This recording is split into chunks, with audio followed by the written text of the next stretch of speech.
Hello friends, कैसे हैं। My name is Sarvesh Singh. Welcome to you my class. तो आइए, आज का टॉपिक क्या है। वेरी इंपॉर्टेंट टॉपिक है। क्या है? एविडेंस ऑफ ऑर्गेनिक एवोल्यूशन, जैव विकास के प्रमाण। ये टॉपिक हाई स्कूल से स्टार्ट होता है, इंटरमीडिएट में भी आता है, बीएससी में भी आता है और नीट के एग्ज़ाम के लिए भी इम्पॉर्टेंट क्वेश्चन है। तो तैयार कर लीजिए इंटरमीडिएट वाले स्टूडेंट्स, बीएससी वाले स्टूडेंट्स, इसे तैयार कर लीजिए। मोस्ट इम्पॉर्टेंट क्वेश्चन है ये। तो आइए सीधी सीधी बात करते हैं इस टॉपिक की। लेकिन इस टॉपिक से पहले एक छोटा सा रिक्वेस्ट है। अगर मेरा चैनल आपने सब्सक्राइब अभी तक नहीं किया है तो आप इसे सब्सक्राइब कर लीजिए, जिससे आपके पास मेरे वीडियो का नोटिफिकेशन पहुंचता रहे। चलिए, आपने सब्सक्राइब कर लिया होगा। अब हम सीधे सीधे इसकी बात करते हैं।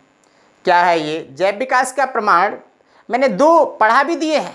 इसके दो प्रमाण मैंने, दो एविडेंस इसके बता दिए हैं, पीछे वाले वीडियो के अंदर दिए हैं, आप लोग देख सकते हैं। उसमें शेष ये बचे हुए हैं। कौन कौन से मैंने प्रमाण बता दिए हैं? वो प्रमाण ये हैं। एविडेंस फ्रॉम कनेक्टिव लिंक, दूसरा है evidence from morphology comparative anatomy. Okay, अब बात करते हैं इन प्रमाणों की। एविडेंस फ्रॉम पैलेंटोलॉजी, जीवाश्म विज्ञान से प्रमाण। जीवाश्म विज्ञान से हमें क्या प्रमाण मिलते हैं? इससे पहले थोड़ी सी चर्चा कर लेते हैं जैव विकास है क्या, जिसके बारे में आप लोग पढ़ रहे हैं। जैव विकास जीवों का विकास। इसमें सरल जीवों से जटिल जीवों का निर्माण हुआ है। ये दर्शाता है, ये बताता है जैव विकास। सरल जीवों से जटिल जीवों का विकास हुआ है, यही बताता है हमें जैव विकास। तो जैव विकास के बारे में मैंने बहुत कुछ बैक वीडियो में बता दिया है। अब इसके सीधे सीधे एविडेंस की बात करते हैं, प्रमाण की बात करते हैं। पहला प्रमाण कहाँ से लिया गया है? जीवाश्म विज्ञान से प्रमाण। अब जीवाश्म विज्ञान किसे कहते हैं, थोड़ी सी चर्चा कर लेते हैं इसके बारे में। जीवाश्म क्या होते हैं?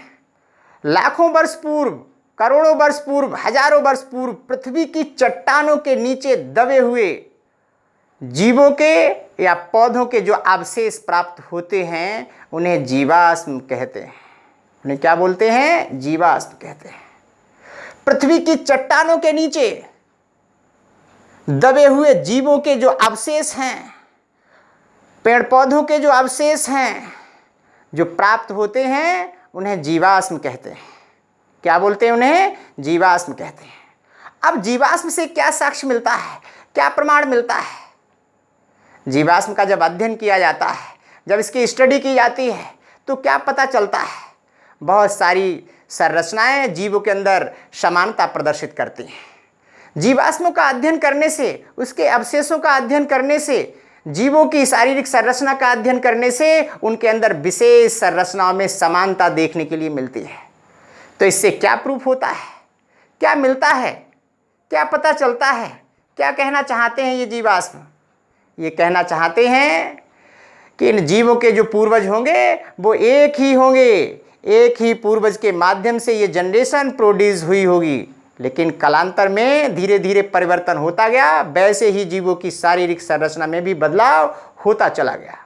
ये हमें प्रमाण देता है, ये हमें साक्ष्य देता है कि जीवों की जो उत्पत्ति हुई होगी वो सरल जीवों से जटिल जीवों की ओर हुई होगी। ये हमें प्रमाण दर्शाता है, बताता है। चलिए, अब दूसरे एविडेंस की बात करते हैं। एविडेंस फ्रॉम एम्ब्रायोलॉजी, भ्रूणकी से प्रमाण, भ्रूण विज्ञान से प्रमाण। हमें क्या मिलता है, क्या बताता है? ये हमें दर्शाता है जीवों के अंदर जो भ्रूण की संरचना होती है, जो एम्ब्रायो की संरचना होती है, उसके अंदर विभिन्न संरचनाएं एक जैसी दिखाई देती हैं। कई संरचनाएं एक जैसी दिखाई देती हैं, समानता दर्शाती हैं। कई जो परिवर्तन होते हैं वो एक जैसे जीवों के अंदर होते हैं, विभिन्न प्रकार के जीवों के अंदर। जैसे एग्जाम्पल के तौर पर गाय, भैंस, कुत्ता, बंदर, बकरी, तमाम प्रकार के एग्जाम्पल ले सकते हैं। उसमें दो प्रकार के गैमीट्स जब आपस में संयुग्मित होते हैं, कंजुगेट होते हैं, तो एक नई संरचना बनती, जिसे जायगोट कहते हैं। जैसे देखिएगा, ये मेल गैमीट है और ये फीमेल गैमीट है। दोनों प्रकार के गैमीट आपस में जब कंजुगेट होते हैं, संयुग्मित होते हैं या इकट्ठे होते हैं तो एक नई संरचना बन जाती है जिसे जायगोट कहते हैं। और ये जायगोट की संरचना सभी जीवों के अंदर बनती है। जो मैंने अभी आपको एग्जाम्पल बताए हैं, इन सभी जीवों के अंदर जायगोट की संरचना बनती है और ऐसे ही बनती है। मेल एंड फीमेल दो प्रकार के गैमीट जब आपस में संयुग्मित होते हैं तो एक नई संरचना बनती है जिसे जायगोट कहा जाता है। और ये जायगोट की संरचना क्या दर्शाती है? ये दर्शाती है कि इन सभी के जो पूर्वज होंगे वो सेम होंगे, वो एक जैसे होंगे, एक ही जैसे ये पूर्वज होंगे। और ये पूर्वज क्या कहते हैं? ये बताते हैं, ये दर्शाते हैं, ये पूर्वज का ये संरचना पूर्वज के लिए दर्शाती है। क्या दर्शाती है? कि धीरे धीरे इनमें परिवर्तन हुआ होगा, वैसे ही जीवों की शारीरिक संरचना में बदलाव हो गया होगा। उसी तरीके से जीवों की शारीरिक संरचना में बदलाव होता चला गया और जीवों में भी परिवर्तन होता चला गया।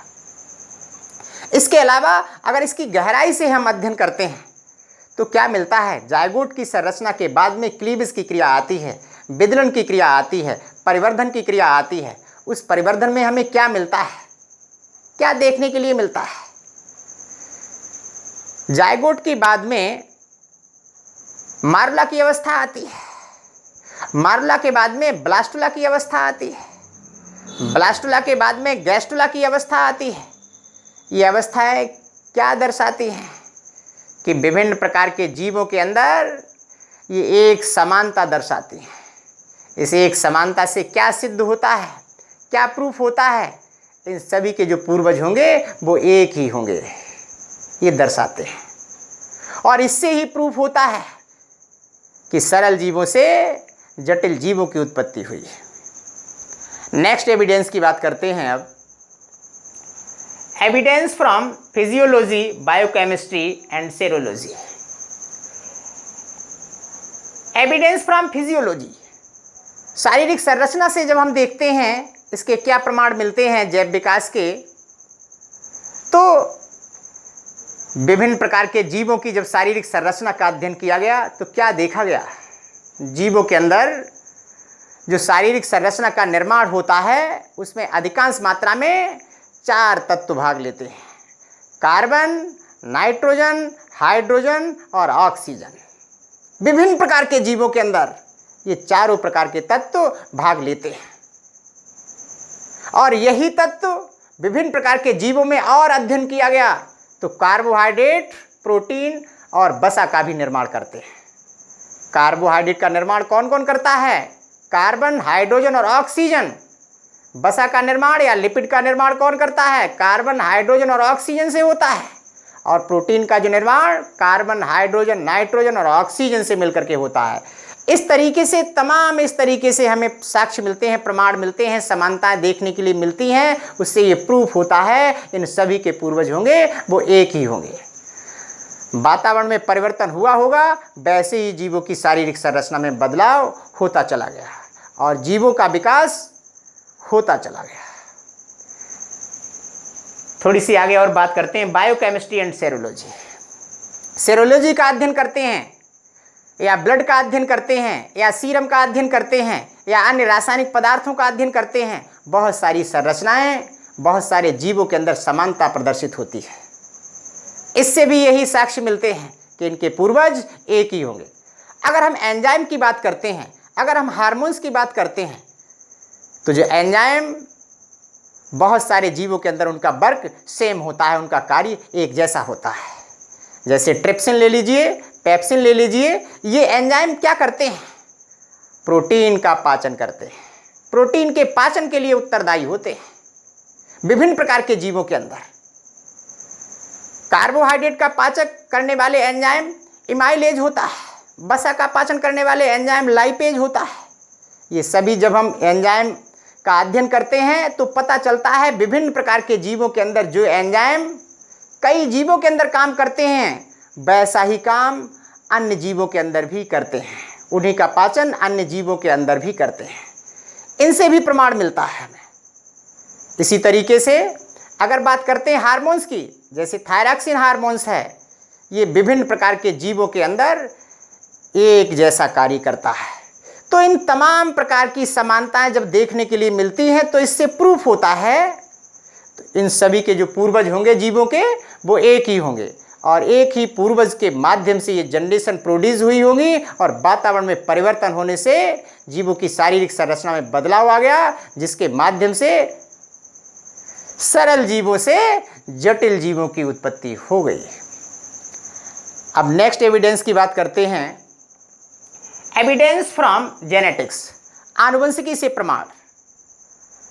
अगर आनुवंशिक पदार्थ देखते हैं तो विभिन्न जीवों के अंदर आनुवंशिक पदार्थ डीएनए होता है। विभिन्न प्रकार के जीवों के अंदर आनुवंशिक जो पदार्थ होता है डीएनए होता है, जिसके माध्यम से जनरेशन टू जनरेशन लक्षण पहुंचते हैं।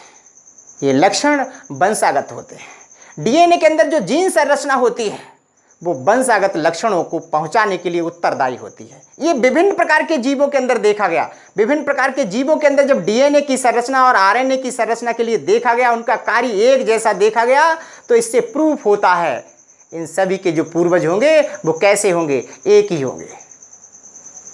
इससे जैव विकास का प्रमाण मिलता है कि जीवों की उत्पत्ति सरल जीवों से जटिल जीवों की ओर हुई है। नेक्स्ट एविडेंस की बात करते हैं। Evidence from geographical distribution of animals. अगर हम विभिन्न प्रकार के जीवों का अध्ययन अलग अलग जगह के स्थान पर करते हैं तो अलग अलग जगह पर विभिन्न प्रकार के जीव मिलते हैं। उनकी शारीरिक संरचना, उनकी शारीरिक समानता एक जैसी हमें दर्शाती है, एक जैसी समानता देखने के लिए मिलती है। लेकिन इससे एविडेंस क्या मिलता है, इससे प्रूफ क्या मिलता है? इससे प्रूफ ये मिलता है इनके जो पूर्वज होंगे वो एक ही होंगे। एक ही पूर्वज के माध्यम से ये जनरेशन प्रोड्यूस हुई होंगी, जिसके माध्यम से ये सिद्ध होता है कि सरल जीवों से जटिल जीवों की उत्पत्ति हुई या फिर इसका विकास हुआ। नेक्स्ट एविडेंस की बात करते हैं। एविडेंस फ्रॉम टैक्सोनॉमी, वर्गीकरण से प्रमाण। वर्गीकरण से क्या प्रमाण मिलते हैं? जब वर्गीकरण के लिए देखते हैं तो विभिन्न प्रकार के जीवों के अंदर समानता देखने के लिए मिलती है, जैसे नोटोकॉर्ड की संरचना, रेस्पिरेटरी सिस्टम, तंत्रिका तंत्र, फेफड़े, अन्य संरचनाएं, बैकबोन, अन्य संरचनाएं एक जैसी देखने के लिए मिलती हैं। सेम कार्य भी एक जैसा देखने के लिए मिलता है। ये भी समानताएं देखने के लिए मिलती हैं। ये समानताएं भी ये प्रदर्शित करती हैं कि इनके जो पूर्वज होंगे वो एक जैसे ही होंगे। उन्हीं के माध्यम से ये जनरेशन प्रोड्यूस हुई होगी।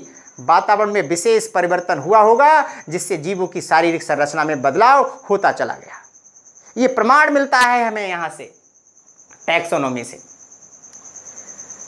अब नेक्स्ट एविडेंस की बात करते हैं। एविडेंस फ्रॉम रिवर्सन, पूर्वजता या प्रत्यावर्तन। ये क्या है? पूर्वजता क्या है? प्रत्यावर्तन क्या है? यानी जनरेशन के अंदर यदि कोई अचानक परिवर्तन आ जाता है, अचानक बदलाव आ जाता है, लेकिन उसके पेरेंट्स के अंदर वो बदलाव नहीं होते हैं, वो लक्षण नहीं होते हैं, किंतु वो जनरेशन के अंदर जब वो आ जाते हैं तो ये क्रिया प्रत्यावर्तन की क्रिया कहलाती है, पूर्वजता की क्रिया कहलाती है। जबकि पेरेंट्स के अंदर वो लक्षण नहीं होते हैं, फिर भी वो लक्षण उनकी जनरेशन के अंदर आ जाते हैं। ये लक्षण कहाँ से आते हैं? पूर्वजों से देखने के लिए मिलते हैं। तो इससे प्रूफ क्या होता है? इससे क्या सिद्ध होता है? इससे ये सिद्ध होता है समानता देखने के लिए मिलती है। जैसे टेल की संरचना, कभी कभी जब बर्थ के समय टेल की संरचना, पूंछ की संरचना देखने के लिए मिलती है, तो इससे क्या प्रूफ होता है? कहीं हमारे पूर्वजों में ये संरचना रही होगी। उससे प्रूफ क्या होता है? उससे ये सिद्ध होता है, ये समानता प्रदर्शित करती है कि इन सभी के जो पूर्वज होंगे वो एक ही होंगे। वातावरण में क्रमिक रूप से परिवर्तन हुआ होगा, वैसे ही जीवों की शारीरिक संरचना में बदलाव हो गया होगा। तो इससे ये प्रूफ होता है सरल जीवों से जटिल जीवों की उत्पत्ति हुई। ये हमें दर्शाता है, ये हमें बताता है। ठीक है, ये सारे एविडेंस आप लोगों ने पढ़ लिए हैं। जिन स्टूडेंट्स के लिए ये वीडियो समझ में आई है वो इसे सब्सक्राइब भी करें, लाइक भी करें, शेयर भी करें। Thank you.